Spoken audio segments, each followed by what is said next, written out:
So Happy Heart says, are they always in denial? I think so, yes.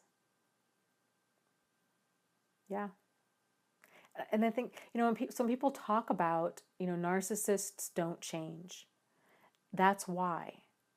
So in order for anybody for any of us to change anything, we have to, there has to be awareness that there's a problem. That's always the first step, right? So like with AA or NA or losing weight or anything, we have to be aware that there's actually something that needs to change. And normally that awareness happens when we hit rock bottom. And so this is why when they talk about in different, like different, Alcoholics Anonymous, Narcotics Anonymous, these kinds of things, letting a person hit rock bottom, because they need to experience, this is how awareness happens for most of us.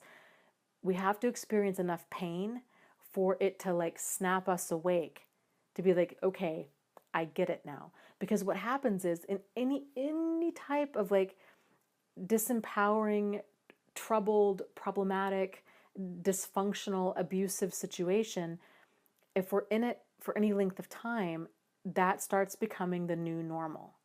And so there's kind of this slow descent into madness, really, where chaos and drama and dysfunction and all of this abuse and all of this all of a sudden is now our new normal, to where it doesn't register. It takes a lot more.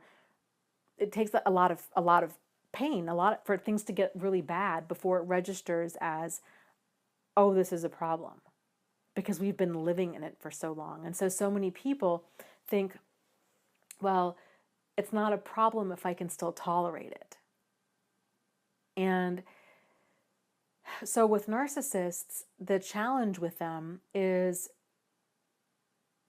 for one, they tend to, because they feel entitled. So you're working against that entitlement. If a person feels entitled to behave in however they want to behave, then it's going to be a challenge for them, if not next to impossible, for them to ever take a step back and get rid of that entitlement and be like, you know what, maybe there is a problem with my behavior.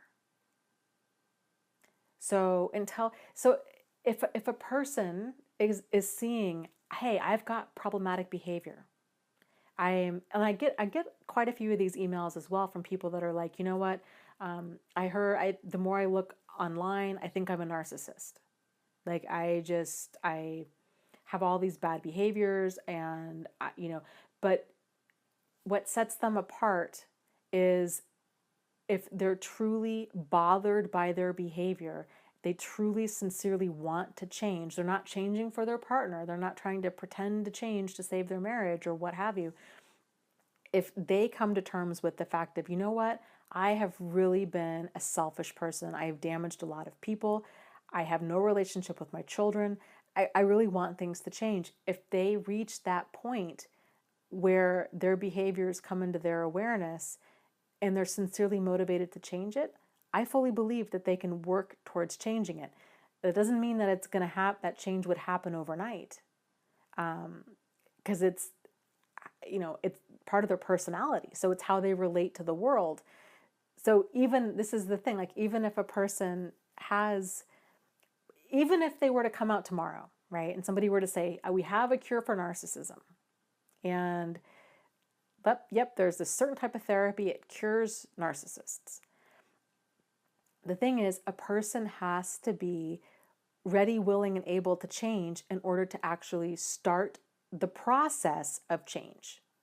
Because change is a process. There's a lot of like unlearning behaviors and then learning new behaviors and then practicing at that and like reinforcing that. So there's a whole, it's a process. And so I don't know about you guys, but if anybody has going through the process of setting healthy boundaries, it's a process. It's not a light switch thing where you're like, I've changed, I have now set healthy boundaries and I am done. Like it doesn't happen like that. It's it's sort of like we encounter a situation and we're like, oh, I'm upset by how I handled that. What was I thinking? I really wish I would have handled that a little differently. And so then but we have to stay, like, it takes a certain level of humility and I think healthy self-esteem to examine our own behavior and be willing to work on it. And so that's the challenge with narcissists. And I think that, a lot of them never get to that place. They never see a problem with their behavior. And oftentimes it's because their behavior tends to work out for them because they blame everybody else. So their marriage ended because, of other people, and they lost their job because of other people. And it's always everybody else's fault. It's never their fault. If a person has no insight into the fact that their behavior is causing some of this, then they're not ready, willing, and able to change. So that kind of goes along with, I get this question a lot too. And again, I get it because I asked the same thing for a long time, but of people that are confused, wanting to know, well, what is the difference between like a narcissist and a quote unquote normal person with really problematic behavior. And so, sorry if that was really loud, me drinking my tea. I think so just for the sake of clarity, when people ask that question, the way that I interpret that is,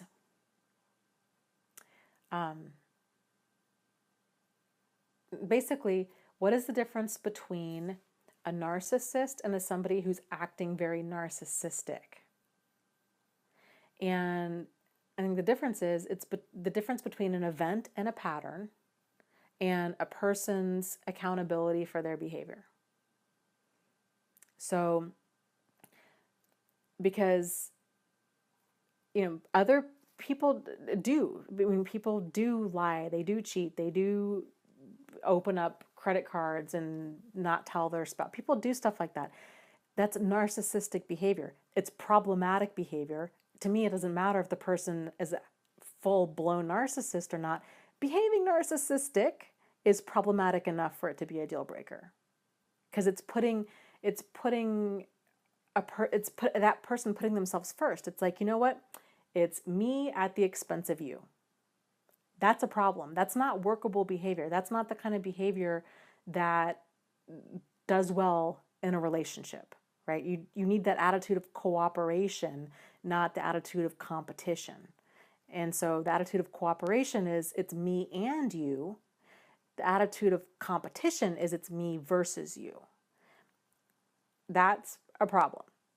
So if a person's acting narcissistic, that's a problem. If a person's a narcissist, then it's that person's acting narcissistic. It's that selfish degree of entitlement. It's this pervasive pattern of behavior. They're acting narcissistic on a regular, ongoing basis, and that's just kind of their behavior's consistently problematic, I guess is what I'm saying. But even if a person's behavior is a little bit problematic, that's enough. Because once that trust is gone, you can't rebuild that. Sort of like having a glass that's broken. To try to you break that glass, that trust has been broken. Trying to rebuild it, it's like you're gluing the pieces of the glass back together again. Yes, it might be a glass again, and it might look like that same glass, but it's not the same. It's not held together the same. Yeah, and then Brian says, and narcs want to hurt you. Yes. And that's a big part of it. So, like, at a minimum, it's hurtful, harmful, selfish behavior. That tends to be on the more, it's still damaging. I mean, on the more quote unquote mild end of the spectrum, where a person's like starved out, like they're just neglected. This person is just having selfish behavior at the expense of everybody else. They just don't care. It's just all about them. That really, it's still problematic. It's sort of like the difference between, well, I'm, drinking water that is 5% poisoned versus, 50% poisoned. It's still poison. It's still going to really cause major issues. So, I get it because I was there too, but like I see people that really get caught up in like, well, but how toxic are we talking about?